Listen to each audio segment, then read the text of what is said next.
All guys, I hope you all are fine.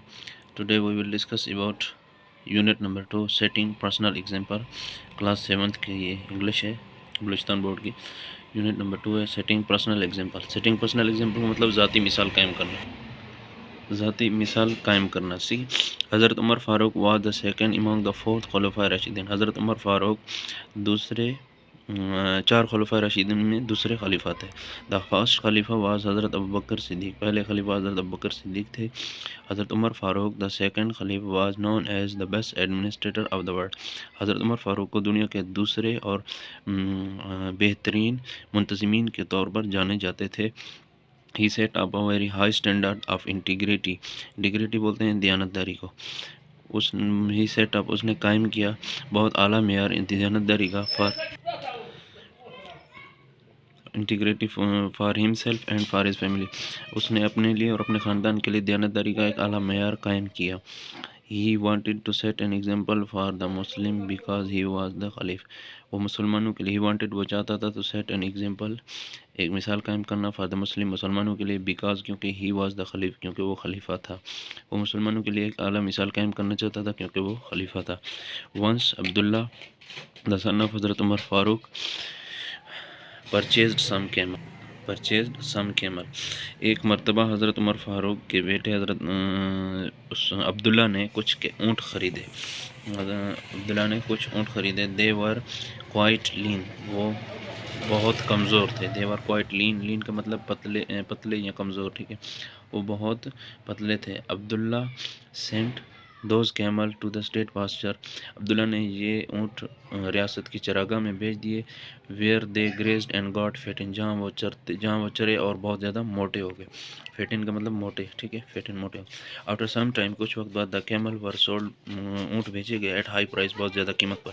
कुछ वक्त बाद ऊँट बहुत ज़्यादा कीमत पर बेचे गए। वैन हज़रत Umar Farooq came to know the fact. जब हज़रत उमर फ़ारूक को हकीकत का पता चला। फैक्ट का मतलब हकीकत। He ordered that the profit earn by Abdullah. उसने हुक्म दिया अब्दुल्ला ने जो नफ़ा कमाया on the sale of camels. ऊँट बेचकर। On the sale of camels ऊँटों को बेचकर जो अब्दुल्ला ने नफ़ा कमाया। Be deposited in the state treasury. Deposited का मतलब जमा करना। उसको वो हुकूमत के ख़जाने में जमा कर दे। सिंस क्योंकि they had been feed on the state pasture. क्योंकि वो हुकूमत की चरागाह में चर रहे थे, इसलिए उनका जो भी नफ़ा कमाए वो हुकूमत के ख़जाने में जमा कर दे।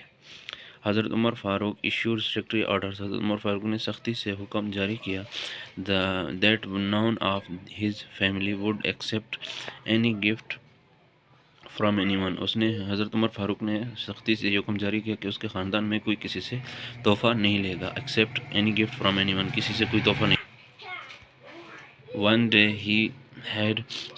ही found a new carpet with his wife. एक दिन उसने अपनी बीवी के साथ एक नया कालीन देखा, ठीक है। He asked her. उसने उससे पूछा where the carpet had come from. ये कालीन कहाँ से आया है। She said. उसने जवाब दिया या कहा it had been presented to her by Abu Musa Ashari. उसने कहा कि ये उसे अबू मूसा अशरी ने तोहफे के तौर पर दिया। द गवर्नर ऑफ बसरा, जो बसरा का गवर्नर था। उसने कहा कि बसरा के गवर्नर अबू मूसा अशरी ने उसे तोहफे के तौर पर ये कालीन दिया। The carpet was immediately return and Abu Musa was reprimanded for the sending on the gift to the wife of the खलीफ। Abu Musa Ashari को सरजनिश किया गया खलीफा की बीवी को तोहफ़ा भेजने पर उसको सरजनिश किया। रिपेयरमेंटेड का मतलब सरजनिश करना। दीज टू एग्जाम्पल्स, ये दो मिसालें, आउट ऑफ मैनी शोज़, बहुत ज़्यादा मिसालों में से ये दो मिसालें ये ज़ाहिर करती हैं how our forefather set personal example के हमारे आबा अजदाद ने कैसे मिसालें कायम की। To be followed by us, पैरवी करके, हमें उनकी पैरवी करके। स्पेशली ख़ास तौर पर by those who wanted to rise the position of authority, जो ख़ास तौर पर पोजीशन में आते हैं उनको इस चीज़ का क्या करना चाहिए, फॉलोड करना चाहिए। राइज पोजीशन ऑफ अथॉरिटी, जो ख़ासकर हुक्मरान हैं उनको क्या करना चाहिए, मिसालें कायम करनी चाहिए, ये इनको फॉलो करना चाहिए, पैरवी करना चाहिए।